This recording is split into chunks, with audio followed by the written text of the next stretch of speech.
Lead ചെയ്യുന്നുണ്ട്. വേറൊരു വാർത്ത വരുന്നത്, അതായത് എറണാകുളം ജില്ലയിലെ ഒരു മുനിസിപ്പാലിറ്റിയിലും ഇപ്പോൾ LDFന് ലീഡില്ല. UDFന്റെ എല്ലാ കാലത്തെയും ഒരു കോട്ട തന്നെയാണ് എറണാകുളം ജില്ല എന്ന് പറയുന്നത്. ഇവിടെയുള്ള മുനിസിപ്പാലിറ്റികളിലൊന്നും ഇപ്പോൾ LDF ലീഡ് ചെയ്യുന്നില്ല എന്നുള്ളൊരു വാർത്ത കൂടി വരുന്നു. മാറി പറഞ്ഞിരുന്നു. പക്ഷേ അവിടെ വലിയൊരു തിരിച്ചുവരവ് അവിടെ UDFന്റെ ഭാഗത്തുനിന്നുണ്ടാവുന്നു. കൊച്ചി കോർപ്പറേഷനിൽ LDFന്റെ മേയർ സ്ഥാനാർത്ഥികൾ തോറ്റു എന്ന രീതിയിലുള്ള വിവരങ്ങളാണ് ഇപ്പോൾ പറയുന്നത്. കോർപ്പറേഷനുകളിൽ വലിയ മുന്നേറ്റം UDFന്റെ വലിയ മുന്നേറ്റം. 4ഇടത്ത് UDF മുന്നേറുന്നു. ഒരിടത്ത് കോഴിക്കോട് മാത്രം LDF മുന്നിട്ട് നിൽക്കുന്നു. ഒരിടത്ത് NDA, തിരുവനന്തപുരത്ത് NDA മുന്നിട്ട് നിൽക്കുന്നു. മുനിസിപ്പാലിറ്റികളിലും UDFന്റെ മുന്നേറ്റം, ജില്ലാ പഞ്ചായത്തുകളിൽ UDFന്റെ മുന്നേറ്റം, ബ്ലോക്ക് പഞ്ചായത്തുകളിൽ UDFന്റെ മുന്നേറ്റം. പക്ഷേ ഗ്രാമപഞ്ചായത്തുകളിൽ വിട്ടുകൊടുക്കാതെ LDF ഗ്രാമപഞ്ചായത്തുകളിൽ 362 പഞ്ചായത്തുകളിൽ ലീഡ് ചെയ്യുന്നു. 335 പഞ്ചായത്തുകളിൽ മുന്നേറ്റവുമായി UDF. 29 ഇടത്ത് മാത്രമായി NDAയുടെ മുന്നേറ്റം. അത് ചെറിയ മുന്നേറ്റമല്ല, പക്ഷേ അവരെ നിലമെച്ചപ്പെടുന്ന സാഹചര്യമാണുള്ളത്. 5ഇടങ്ങളിൽ മറ്റുള്ളവരും മുന്നേറുന്നു. ആ നിലയ്ക്ക് വലിയ വ്യത്യാസങ്ങൾ ഉണ്ടാവുന്നു എന്നതാണ് കാണേണ്ട ഒരു കാര്യം. എന്തായാലും കോഴിക്കോട് കാര്യങ്ങൾ നോക്കുകയാണെങ്കിൽ കോഴിക്കോട് LDFന്റെ മേയർ സ്ഥാനാർത്ഥി CP മുസാഫിർ അഹമ്മദ് 174 വോട്ടിന് പിന്നിൽ എന്നതാണ് ഇപ്പോൾ കിട്ടുന്ന ഏറ്റവും പ്രധാനപ്പെട്ട ഒരു വാർത്താ നിലയ്ക്ക് വിവരങ്ങൾ പുറത്തു വരുന്നു. കൂടാതെ കാസർഗോഡ് നഗരസഭ UDF നിലനിർത്തിയിരിക്കുന്നു. Thrissur corporation Ayyanthole civil station ഡിവിഷനിൽ UDF സ്ഥാനാർത്ഥി A പ്രസാദ് വിജയിച്ചിരിക്കുന്നു. ആ നിലയ്ക്കാണ് വിവരങ്ങൾ വരുന്നത്. എറണാകുളം ജില്ലാ പഞ്ചായത്തിൽ 20ഇടത്ത് UDF, 3ഇടങ്ങളിൽ മാത്രമായി LDF ഒതുങ്ങുന്നു എന്നതാണ് കാണേണ്ടത്. തിരുവനന്തപുരം ജില്ലാ പഞ്ചായത്തിൽ 18ഇടത്ത് LDF, 8ഇടത്ത് UDF, 1ഇടത്ത് NDA. തൃശൂർ ജില്ലാ പഞ്ചായത്തിൽ 13ഇടത്ത് LDF, 7ഇടത്ത് UDF.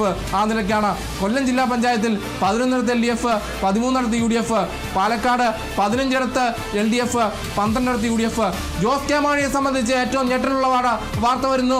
പാലായിൽ ജോസ് കെ മാണിയുടെ വാർഡിൽ അവിടെ UDFന് മുന്നേറ്റം വന്നതാണ് കാണേണ്ട ഒരു കാര്യം. കേരള കോൺഗ്രസ് എമ്മിന് വലിയ തിരിച്ചടി. ജോസ് കെ മാണിയുടെ ആ വാർഡിൽ, പാലായിലെ വാർഡിൽ വലിയ തിരിച്ചടി.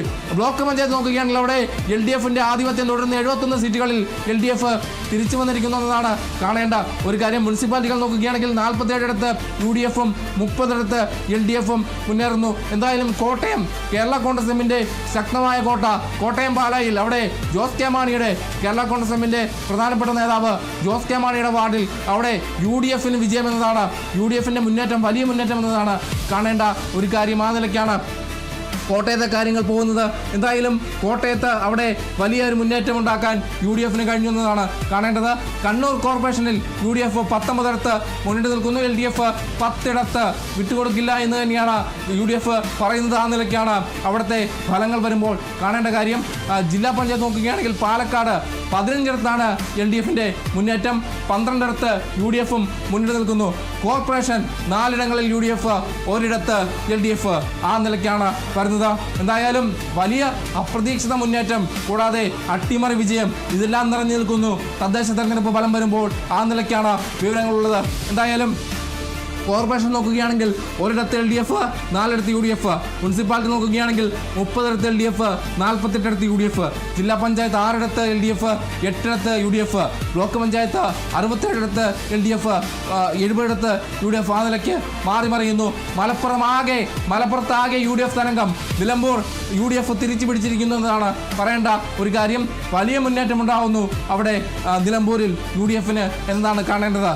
എറണാകുളം ജില്ലാ പഞ്ചായത്തിൽ മാറ്റമില്ലാതെ UDFന്റെ മുന്നേറ്റം, 20 സീറ്റുകളിൽ UDF മുന്നിട്ട് നിൽക്കുന്നു. എന്തായാലും 2020 വലിയ തിരിച്ചടി ഉണ്ടാവുന്നു. കോട്ടയത്ത് എറണാകുളത്തെ ഏറ്റവും പ്രധാനപ്പെട്ട ഒരു പാർട്ടി 2020 അവർ കൂടുതൽ മണ്ഡലങ്ങളിൽ മത്സരിക്കുന്നു. ആ നിലയ്ക്ക് കൂടുതൽ സ്ഥാനാർത്ഥികൾ മത്സരിക്കാൻ ഇറങ്ങുന്നു. പക്ഷേ അവർക്ക് അവിടെ അവരുടെ സ്വന്തം തട്ടകത്തിൽ വലിയ തിരിച്ചടി ഉണ്ടാവുന്നു.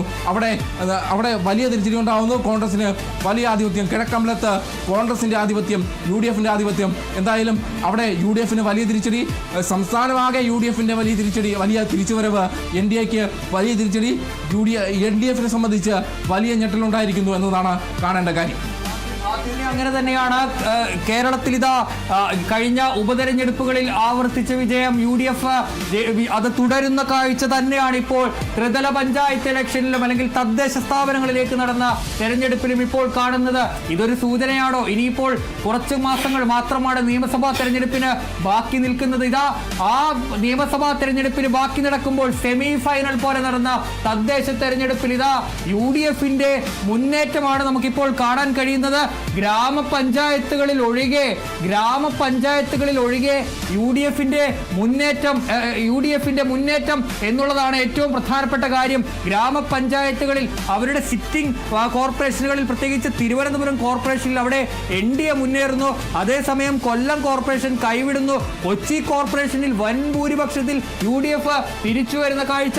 കഴിഞ്ഞ തവണ ഒപ്പത്തിനൊപ്പം എത്തി അധികാരം നഷ്ടപ്പെട്ടു പോയ സ്വതന്ത്രരെ കൂട്ടി LDF അധികാരം പിടിച്ച തൃശൂർ കോർപ്പറേഷനിൽ ഇത്തവണ വ്യക്തമായ മേൽക്കൈയോടെ ഇതാ കോൺഗ്രസ് UDF അധികാരത്തിലേക്ക് വരുന്ന കാഴ്ചയാണ് നമുക്ക് കാണാൻ കഴിയുന്നത്.